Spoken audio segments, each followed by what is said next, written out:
Hello and welcome back to episode 7 of Charlie.inkspired. Firstly, I'm doing my best to record this in the most quiet place possible, but I live in a flat and I have neighbours above me which have two small, yappy dogs that have been screaming all afternoon and they won't stop. I'm this close to losing my mind, but the show must go on, so if you can hear them, sorry.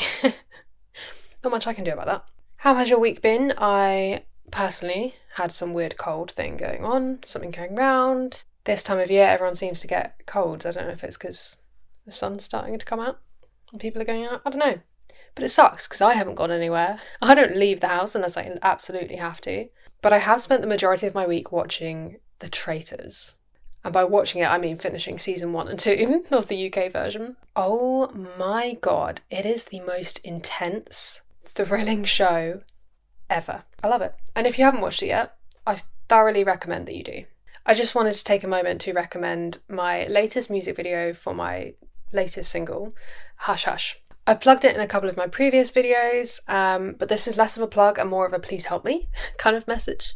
So since I actually released the music video, YouTube has stopped me being able to run any ads on it because of the fake blood that is used within it. It's still completely available to watch, they haven't taken it down, thank God. But it does mean that I can't reach the audience that I would normally reach. And ads are so vital for any creator, but especially musicians, to be able to get their music out there. So it's incredibly frustrating because I've definitely seen massive videos with ads on them that have a lot more blood on them, but I don't know if it's because the blood in my video is meant to represent menstrual blood. I don't know whether that has anything to do with it. Probably, because we all know how for years, blood wasn't even used in tampon adverts or sanitary towel adverts because, blood from a woman is completely different. And it's a really important song because all digital sale proceeds go to a charity for England and Wales rape crisis. So in the bio, I will link the music video and Bandcamp where you can purchase this if you would like to help me out and donate to charity.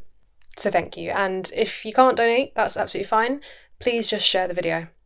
Share it on your socials. Even if it reaches 10 people, that's 10 more people than I'd be able to reach anyway. So thank you. Today's case is really quite hard. It's quite a hard case. It's really messed up. And I say that in the most respectful way. And as if, every case I cover isn't completely dark and twisted and messed up. But it is really quite disturbing. So without further ado, let's get into my usual disclaimer. I do not mean any harm nor disrespect to the families or victims involved in today's case. All episodes are researched by myself and myself only with the information that's already available online. I do like to put my opinions in my videos, so please bear that in mind, that these are my opinions and my opinions only. You do not have to agree with them, but as you are entitled to yours, I'm also entitled to mine. And lastly, today's episode covers graphic topics of rape, blood, and murder, but we go into quite a lot of detail about it. So if you're not in the headspace for that, that's absolutely fine. Pause now and come back another time when you are feeling up to it. So with all that being said, let's begin with a breath in and out. Okay, let's begin. Today we are going to start our story on the 22nd of October 2013, where 14-year-old Philip Chisholm didn't come home from school at his usual time. To his mum, this was immediately concerning. He always came back straight after school, so by the time 6:30 rolled around and he was nowhere to be seen, something was wrong.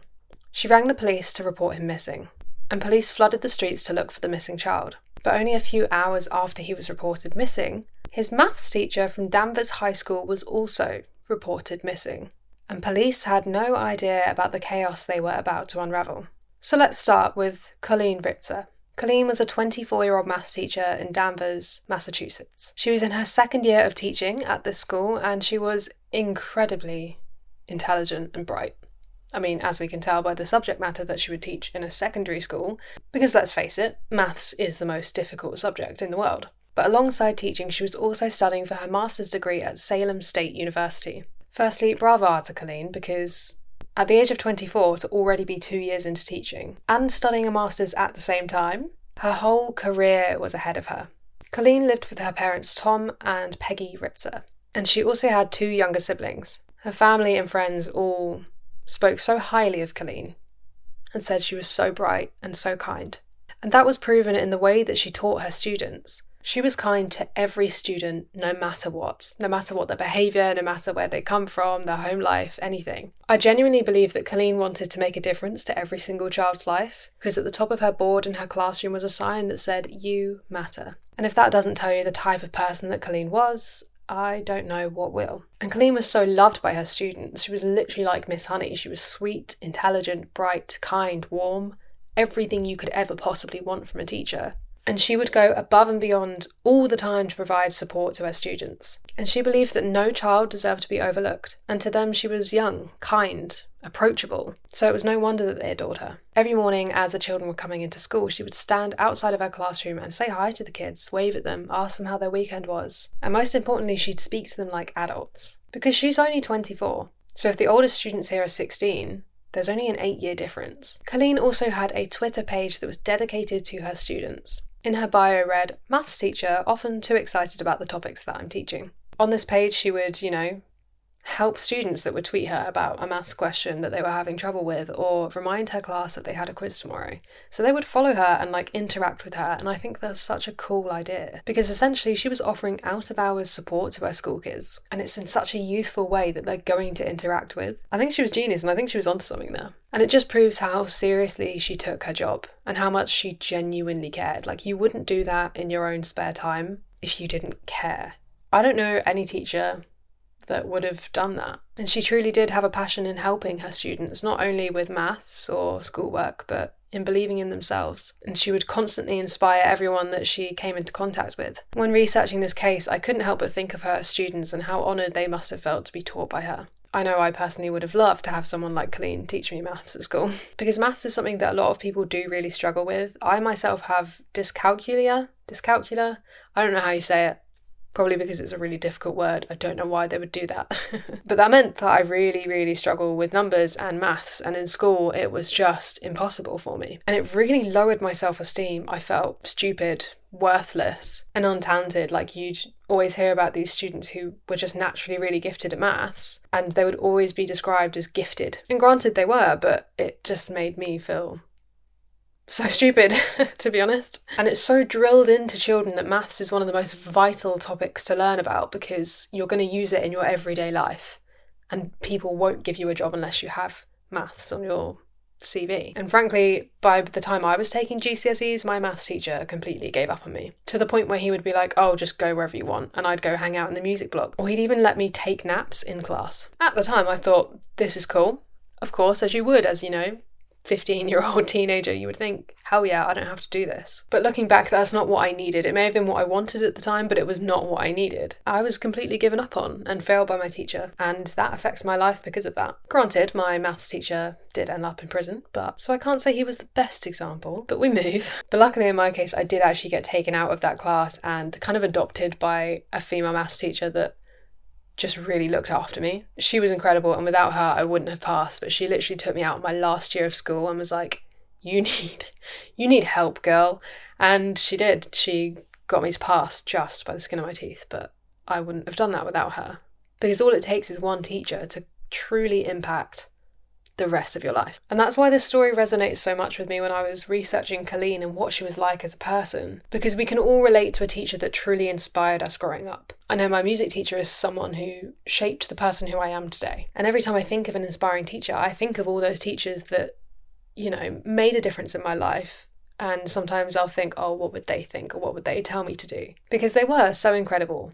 And that's kind of what I want to point it back to Colleen, because she is that teacher for a lot of students that she taught in her short time of teaching of 2 years. In 2010, Danvers High School went under a renovation project that was finished just in the nick of time for September 2013. The renovation cost over $70 million, and it saw incredible updates to the auditorium, the gym, the library, the cafeteria, etc. But little did they know, they added one thing that was going to be absolutely vital to today's case. As part of this renovation was fitting security cameras in the hallways of the school, meaning that everyone that came in and out and walked around the school was watched every step of the way. So, on Tuesday the 22nd of October, Colleen is teaching her last class of the day. This is a 9th grade class, and she's teaching in her usual classroom of number 209, and in this class is 14-year-old Philip Chisholm. But before we go into too much detail about what happens in this case, let's get to know Philip a little more. Philip had just recently moved to Danvers in July that year, and prior to this he lived in Clarksville, Tennessee. And this is a huge distance to move at such a young age. American geography is alien to me, but Clarksville to Danvers is a 17.5-hour drive away. I've driven from England to Italy in that time, just to put that into context. Philip lived with his mum and 2 sisters. His parents had actually separated when he was just the age of 2 years old. And from what we can tell, it was a pretty messy breakup, because by 2013 his parents were still finalising their divorce, and they'd been separated for 12 years by this point. That is a long time of solicitors, lawyers, contracts, drama, stress for the whole family involved. And his mum had sole custody of the children, but his father was allowed restricted and monitored visiting rights to his kids. Normally when visiting rights are restricted and monitored, this is usually for a reason of abuse, whether it's physical, sexual, neglect, or even emotional. But we don't know the details as to why Philip's father wasn't allowed, unmonitored, unrestricted contact. So we don't know exactly why or what happened to Philip in his early childhood, but we can tell it was a bumpy start. And to Philip, this move was not a positive thing, because he was moved away from all of his family, friends, and even his girlfriend that he had back in Clarksville. You spend your 14 years of existence so far around the same people, building a life, building relationships, and then you're just gone. And that's not something you can just hop on a train to go see them for. That's a flight. And at 14 years old, that's not going to happen anytime soon. So it's safe to say that this move hit Philip really hard. But according to his teachers at Danvers, he started to settle really well. Or so they thought. Philip loved soccer and he was really, really talented for it. In fact, he was one of the highest scorers on the team. He was considered as a really bright student with a ton of potential. He loved drawing and had a completely natural drive towards learning languages. So seemingly to everyone around him, he was settling in great, which is tough to do at a young age. It's also important to note that Philip was extremely tall for his age. He stood in at 6'2", which is tall at any age, but when you're 14 years old, standing at 6'2", when half the people in your year haven't even gone through puberty yet, or are just about to, or just coming out the other end of it, that is mental. He must have felt like he stuck out a little bit, I've got to say that. But like I said, from the teacher's perspective and an outsider's perspective, he was settling in really, really well. And Philip had no previous tendencies that showed violence or hatefulness, despite his bumpy start in life. And 14 years old is a really tough age. I still remember it well myself. With all the growth mentally and physically that's going on in a child's body at that age, it's a lot to handle at the best of times. I remember feeling just so misunderstood. Like nobody knew how I felt, and I'm the only person that could ever have felt this in my life. And that's a normal thing to feel when you're 14 years old. It's called teenage angst. But I can't imagine what it's like to deal with that, with a messy divorce, along with moving very, very far away from your hometown. So going back onto this idea that there's a reason that his parents split up, I just want to touch on the idea that, his father may have had some sort of abusive power or tendencies towards his children. Because abuse affects children very differently. When children go through abuse, there's a few ways that they tend to react. It can become completely internalized and turn into an eating disorder or self-hatred, and it has a real impact on their mental health. Or it can go completely the other way and the child throws themselves into a hobby that they love doing and it's the only thing they can do because it's the only thing that stops them thinking about what they've been through. Or finally, there's a slightly more sinister thing that can happen when children experience abuse, where they want to inflict the pain that they feel internally externally, and that means bringing the hatred that they have within them out onto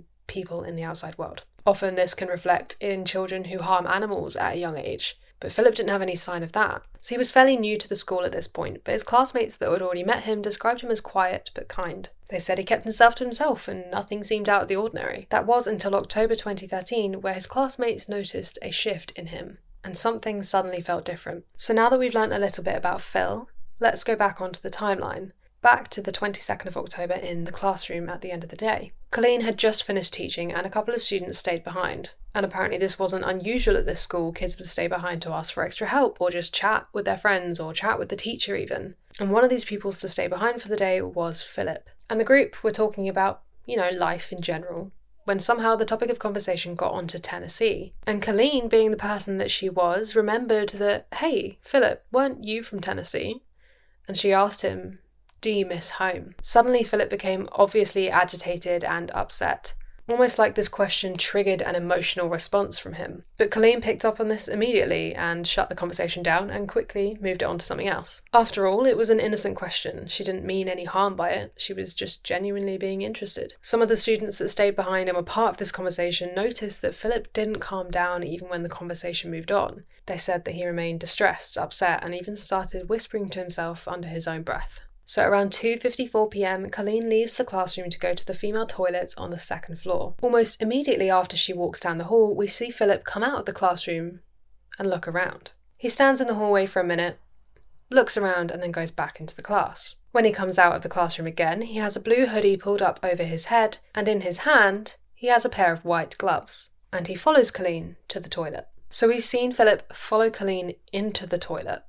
And not long after this, a female student actually walks into the same toilet, but immediately walks back out. Because when she walked in, she caught a glimpse of somebody naked, with their clothes on a pile on the floor next to them. Naturally, she assumed whoever was in there was just getting changed and they wanted some privacy. So she turned around without saying anything. And I think we all would in this situation. Like, how many times have you gone into a public cubicle and you've seen that someone's in there, or you've accidentally opened a changing room and someone's getting changed and you're just like, oh my god, I'm so sorry, and you just immediately turn around and close your eyes. And this student had no idea what she just walked away from. And we absolutely cannot blame this student for walking away or not picking up on what she saw, because the narrative wouldn't have changed whether she saw it or not. And frankly, I'm sure she feels awful for it and has a sense of survivor's guilt or feels responsible in some way, but I'm grateful that she didn't see anything, and I'm grateful that she walked away. Because if she had seen anything, it probably would have scarred her mentally. And if she'd have said something or intervened,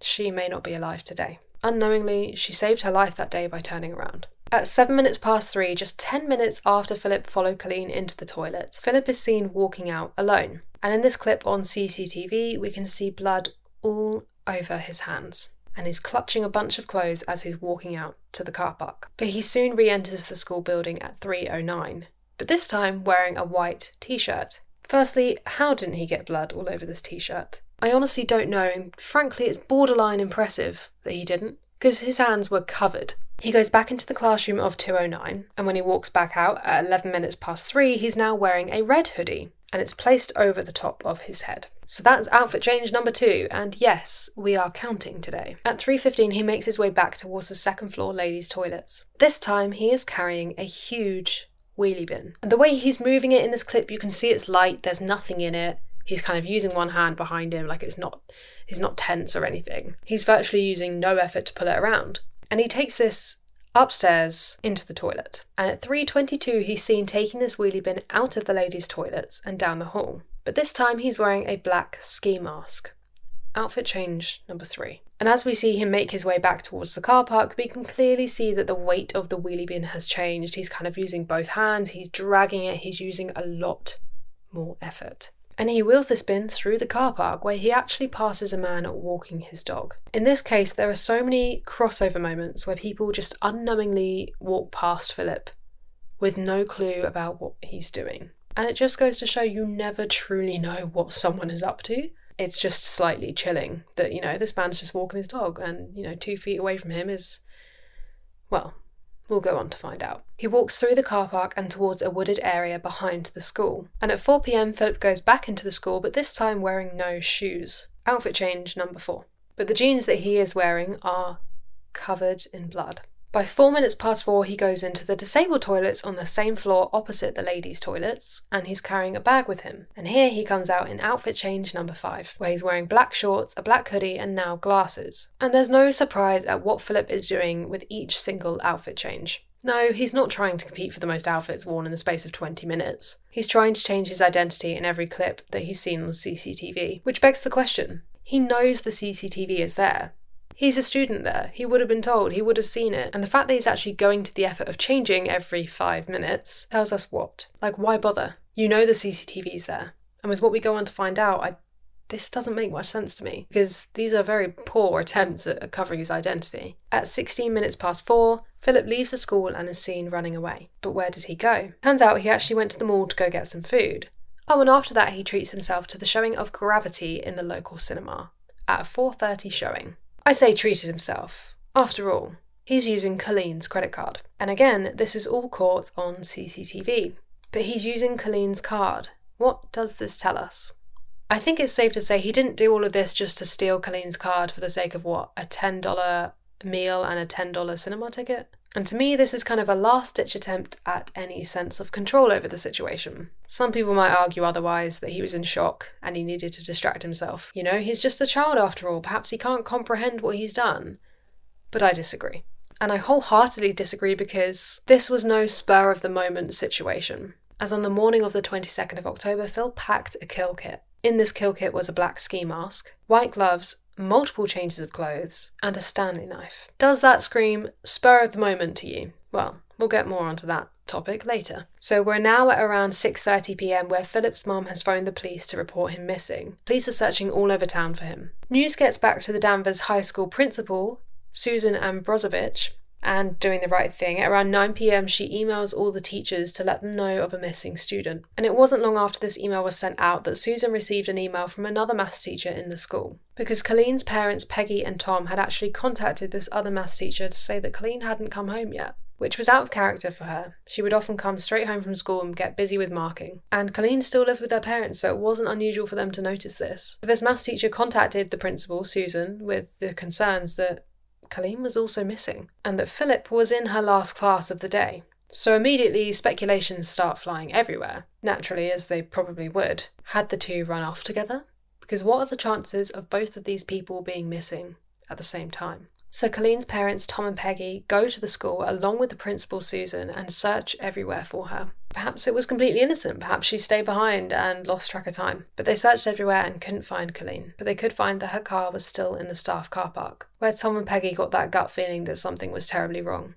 So around 11:20 p.m, they phoned the police to report her missing. Police immediately contacted Colleen's cell phone provider and asked for a ping of the last location that it was connected to.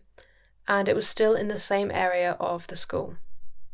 Or that's where it was last seen. Around 12:30 in the morning, a pair of officers are on patrol where they see a young man walking along a road, and he's walking along Route 1 North and Salem Road. It seems odd that a young male would be walking alone at night in shorts, alone.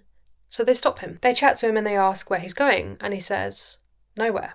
I'm from Tennessee." Immediately, that's not adding up to the officers, because it doesn't make sense. Tennessee is nowhere near. They ask him where he lives now, and Philip says, "I don't have an address. I've been walking for days." And yes, I googled it, for research purposes, obviously. Walking from Tennessee to Massachusetts would take 17.5 days, or 417 hours to be precise. With his answers being really suspicious, to say the least, officers ask him to empty his pockets, where firstly, they're presented with Colleen's card. Naturally, the officers question why he has a female's card on him, and Philip replies he found it at a gas station. But he soon changes the story and says that he took it from her car. So after he's just incriminated himself by saying he's broken into a female's car, the police ask for his name, where he says he's Philip Chisholm. Officers were stunned. Is this the same 14-year-old boy that was reported missing 6 hours earlier? They just unknowingly solved a missing persons case? I imagine at first they were really excited because they solved it, they found him, he's alive and well. But he seemed vacant, almost like he was dissociating. So the officers search Philip themselves. Perhaps he was on drugs, perhaps that would explain why he's run off and why he's acting quite odd. But instead they find the Stanley knife in his pocket, which has blood on it. The officers ask, "Where did the blood come from?" And Philip replies, "From the girl." In his backpack they found a woman's purse and a woman's pair of underwear. Unsurprisingly, police immediately take Philip to the station for further questioning. And at this point, these officers are not aware of Colleen being missing. After all, she'd only been reported missing an hour ago. Meanwhile, back at the school, officers are searching for any sign of Colleen, but they start to uncover some dark items which could indicate that this isn't going to end well. They come across a bag with shoes, blood-stained clothes, and a pair of white gloves that were covered in blood. And they also found a wheelie bin that contained a lot of blood. Officers are looking inside the school as well. There must be some indication that someone was injured here. And they checked the second-floor ladies' bathroom where they found traces of blood. And I say traces for a reason. And you might think, surely, the amount of blood that was on Philip, the amount of blood that was in the bin, the bathroom would be covered, right? Well, it was. That was until the school cleaner cleaned it up. Cleaner walked in and saw the bloodbath and understandably was like, oh my god, something's happened here. So they went and told another member of staff in the school. Unfortunately, the staff member that they told misunderstood what the cleaner was saying because the cleaner's first language wasn't English. And she tried her best to explain what she'd just discovered, but they misunderstood and they told her to clear it up.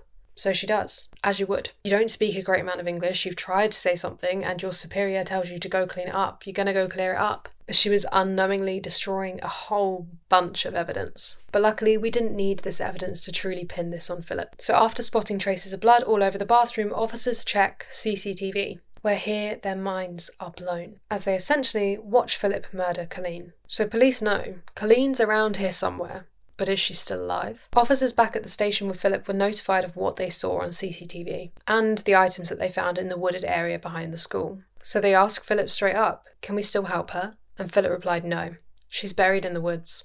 And Philip draws them a diagram on how to find the body. This information is relayed to the officers back at the school where they are frantically searching to find Colleen. And at 3 a.m. in the wooded area behind the school, an officer finds a disturbed patch of earth. And as he looks, he spots a human toe poking out of the ground. Underneath a pile of mud, leaves, sticks, in a shallow grave was Colleen's body. Philip had left Colleen in one of the worst states imaginable. She was lying face up with her legs apart, naked from the waist down. And not only this, but possibly worst of all, a tree branch had been inserted into her vagina. And next to her body was a note that said, I hate you all. And when you see this note, the handwriting is so childlike that it really just hits you. A child did this. And the note has so much aggression and anger, and what's been done to Colleen involves so much violence and malice. Alongside this note was a backpack, and in this backpack contained Philip's ID. I can't help but think his ID, along with the note being left purposefully, was almost like a I did this, or I was here. You wouldn't leave those items there if you were trying to conceal what you did. And instead, to me, it screams that he wanted the world to know what he did, because he did exactly what he set out to achieve that day. He woke up that day and decided, today's the day I'm going to murder. In the autopsy of Colleen, it was revealed that she had been raped, and the semen samples that they recovered were a DNA match to Philip. The cause of death was blood loss. Her throat had been slit so violently that a vertebrae in her neck had been chipped. Just imagine the force, strength, and anger that would be required to achieve this. There was also evidence to suggest that prior to her throat being slit, she was strangled. But not only was her throat slit, she was slashed 16 times. Again, 16 slashes doesn't scream impulsive action. This is violent and this is sexual. We've discussed before that slashing in cases of murder are more often led with a sexual intent or motive. That coinciding with the rape and the tree branch that was left inside of Colleen, and the nature of the way that he played with her body after her death, kind of proves evidence to this. So back at the station, Philip is being interviewed with his mum by his side. And he's totally different here to how he's ever been before. He's hostile, short, aggressive, and he really isn't happy that his mum is there. And his mum actually offered to give him some time alone with the officers, where Philip turns to his mum and says, leave. I don't know why you're here. She replies, I'm here because I love you. And Philip replies, I don't care. It's just cold. I can't imagine what is going through his mum's head at this point, because that's her baby. That's her child, who has just committed an awful, unforgivable crime. But not only this, he's detached. And he's throwing any ounce of support back in your face. So his mum leaves the room, and Philip turns to the officers and says, I don't like my mum, or anyone else, especially when they're trying to help me. And this kind of links up with what we see in the note that's left next to Colleen's body. I hate everyone. Pure hatred-filled note which projects so much hatred of the world onto others. And it's interesting that he says, especially anyone that tries to help me. And what we know of Colleen, she helped everyone. So is that why Colleen was his target? What we can tell from Philip's interaction with the police is that he's confused and he's hurt.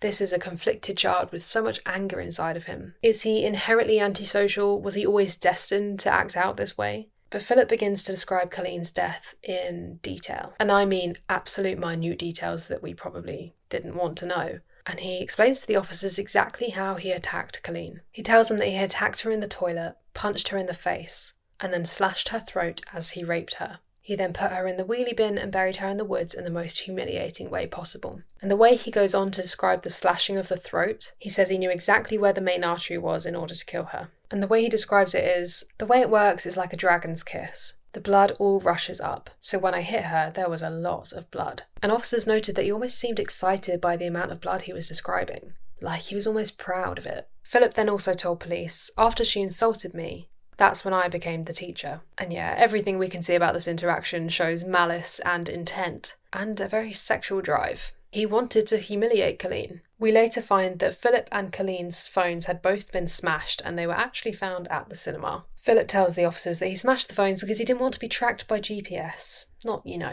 all the CCTV proving what you did, but frankly, I'm calling bullshit on this one. One, because Philip was very aware of the CCTV around the school. It's not like without GPS tracking on his phone, they wouldn't be able to pin him to this. 2, leaving his ID and note next to Colleen's body. If you didn't want to be found, you wouldn't have essentially left a signature saying I did this. And that's just it. I think Philip knew all along that he was going to get caught. He just wanted to control the narrative as much as possible because children don't have control in their lives. And especially Philip at the moment with his parents going through a divorce and being moved, across states, he didn't have any control. And he did this in broad daylight, in front of CCTV, with others in the school, walking past people on the street, in the car park, etc. I think he wanted to get caught. So Philip is charged with rape, murder and armed robbery.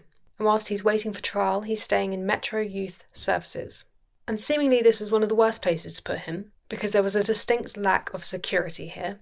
Because in June 2014, he attacked a female worker. He took off his shoes and snuck up behind her and followed the 29-year-old counsellor into a locker room. Here he pushed her over, strangled her, punched her in the face, before stabbing her in the back with a pencil. Luckily, staff were able to intervene and save the woman's life, because undoubtedly if they hadn't have intervened, she would have been his second victim. Because it's a very, very similar attack to Colleen, which again, proves Philip's intent, does it not? And I say this because, of course, once Philip is charged with murder, rape, and armed robbery, he obviously claims he has no idea what he's doing, and he's protesting that he was experiencing a psychotic breakdown. After this attack on the female worker in the youth services, he was taken to Worcester Recovery Centre, which is a psychiatric hospital. And I believe this is a moment that Philip realises, hang on, if I say I'm crazy, they'll put me in a hospital, not a prison. Obviously, it goes without saying that psychiatric hospitals are not a fun place to be. But in comparison to the possible treatment he could receive in prison, yeah, I do wonder whether this influences his decisions moving forward. And in November 2015, the case went to Salem's Supreme Court, where Philip was trialled as an adult. Standing at 6'2", Philip towered over his lawyer. As his lawyer protested, "He's just a child." Where the judge replied, "This is an adult court, therefore the proceedings he will be treated as such." Which of course some people aren't happy with, given the fact that he is a minor at the time of the crime and the trial. But I think this was the right decision. With the amount of premeditation involved in this case, the violence, the anger, the literal degrading way he played with Colleen's body, I think Philip deserved to be sentenced as an adult. Because obviously, if he had been sentenced as a child, he would have received a far lighter sentence and would be reintegrating into society far sooner. And yes, he may have had some issues going on at home which affected his mental health, but this boy was sane and he made a conscious decision to do what he did. So let's look into this term, not guilty by reasons of insanity, because this is something that his defence team ran with. By definition, it's where the defendant claims that they were so mentally disturbed or incapacitated at the time of the offence that they did not have the required intention to commit the crime, and therefore are not guilty. And not guilty doesn't mean no sentence in this case, but it does mean a lesser sentence, and possibly serving time in a mental health facility rather than a prison. The use of this defence during sentencing is very rare, because it needs mitigating factors to prove it. The defence is based on evaluations by forensic mental health psychologists, who all run tests on the defendant to try and work out whether he is insane or not. The defence said that Philip did commit the crime, but he was in a psychotic episode when he did. And they even brought up his family's mental health history into the trial, which frankly is null and void. Just because his family do have a history of mental health issues doesn't mean he automatically does. And also, are any of them on trial for murder?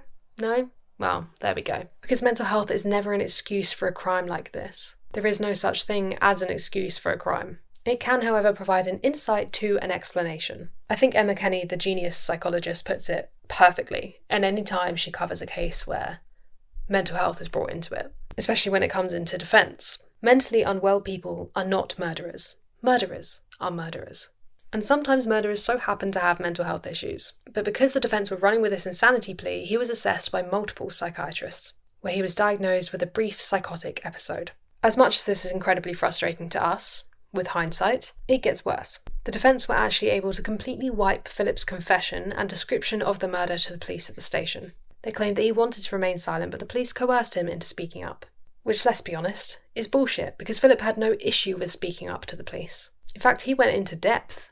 He took pride into what he did to Colleen. This isn't a making a murderer situation where he was interrogated for days until they said, come on, you did it. He volunteered this information, and as a result this was not brought into evidence in court. Luckily, despite the removal of the confession and the loss of evidence in the bathroom, we had plenty to prove that Philip was responsible. The prosecution declared this man sane, and psychologists said that he would often exaggerate his answers to try and convince them that he was insane. He was doing anything he could to diminish any sense of responsibility. On the 15th of December, Philip was found guilty to first-degree murder, rape, and armed robbery. Quick sidetrack to look into the different degrees of murder that are used in the US convictions. Because in the UK we have murder and manslaughter and diminished responsibility, but the degrees don't really make sense to me as a Brit. First-degree murder is any intentional killing that is willful, premeditated with malice thought out. Second-degree murder is any intentional killing without premeditation. A situation where a killer inflicts serious harm knowing that this could cause death, but had no specific intent to kill. Voluntary manslaughter is something often described as a crime of passion. Sometimes this is otherwise known as third-degree murder. This is any intentional killing that involved no prior intent, which was committed under circumstances that would cause any reasonable person to become emotionally or mentally disturbed. Involuntary manslaughter is any killing that stems from a lack of intent, but involving an intentional act of negligence, which may or may not have been premeditated. This we would typically see in drunk driving cases where someone ends up dead. They didn't intend to go out and kill, and they didn't mean to kill. However, they premeditated that they got into the car knowing they were drunk. In the UK, we have manslaughter where there wasn't intent or premeditation, and there's lots of diminished responsibility, such as you're so intoxicated at the time that you weren't aware of what you were doing or you weren't in your normal self. So we do have diminished responsibility involved, but it seems like murder has so many different degrees automatically in the US, and it's very complex, but I just wanted to touch upon that. And as much as it's complicated, it does seem like a more defined process than the UK, so maybe it's better. Who am I? I'm not a judge. Philip was sentenced to life of 40 years, with a parole eligibility of a minimum of 25 years, which is the highest that this court allowed. Throughout his time in court, Philip showed no emotion, and he was even taken out of court on multiple occasions because of inappropriate behaviour, whereas his mum, on the other hand, actually fainted during the conviction. My heart really goes out to his mum on this, because she just had no idea this was coming. She didn't cause this, she didn't do anything wrong as far as we can tell. It must be heartbreaking. And whilst, yes, this sentence of 40 years is heavy, that's a pretty good life sentence, we have to remember that due to Philip's age, he'll be in his 50s by the time he's a free man. And that's quite young. He could still go on to build a career, live a life, have a family. 40 years to someone in their 40s, sure, yeah, they're going to be 80. There's not much life left for them after that. But 40 years to a teenager? I don't know. Life should mean life, should it not? And still to this day, we don't truly know why Philip did this. We don't know the reasoning of him packing a kill kit before school that day. And there is speculation that Philip felt some sort of sexual connection to Colleen. Perhaps he'd made a few inappropriate comments and Colleen very rightly shut them down, and because of that he felt rejected. Because that's how it feels to me, honestly. It truly resembles a case where a man feels rejected and he's so angry because he can't possibly understand why this woman would say no. Because similarly, in cases like that, they'll deface the body and remove any sense of humanity that was there. But that's my opinion. It seems very sexually driven from the rape and the stabbings, but that's no proof. One thing we can be certain of is the pain that Colleen's family must go through daily. And the victim impact statements that were read out during court, they honestly broke me. And I'm sure they broke the hearts of the whole court that day. Particularly Colleen's father Tom read out a statement that said, "I didn't protect Colleen. A dad's job is to fix things. I'd do anything if I could fix this for Colleen." When I was researching this, I immediately teared up at that because that's a father. Right there, that's a father that would do anything for their baby girl. But he can't.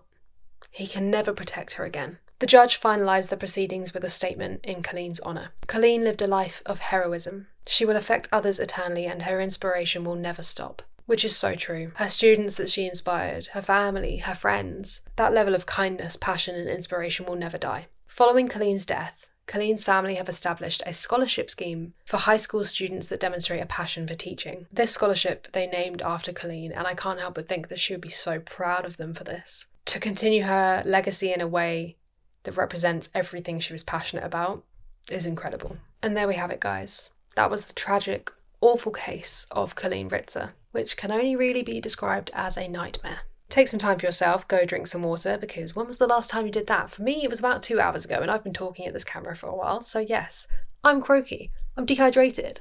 Get that water. But make sure you go zen out, because this was a really intense, gory case. Do that for me, okay? Thank you so much for making it to the end of this video, and as always, thank you so much for showing me so much love and compassion and joy on my channel. It truly, truly means the world to me, and I'm so glad that I can give these stories honour to the victim, because that's what I want to do. I want to, combine my passion of storytelling and true crime with a way that honours the innocent parties.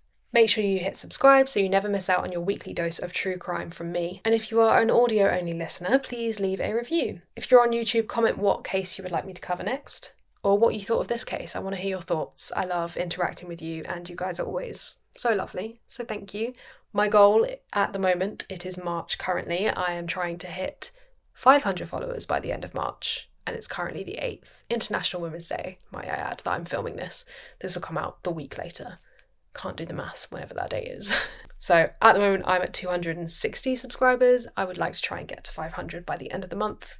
So make sure you share my channel, share my videos, tell your friends to follow. You know that person who's into true crime, be like, hey, I've got a new person for you who you will love. So with all that being said, stay safe, and I'll catch you next time. Bye.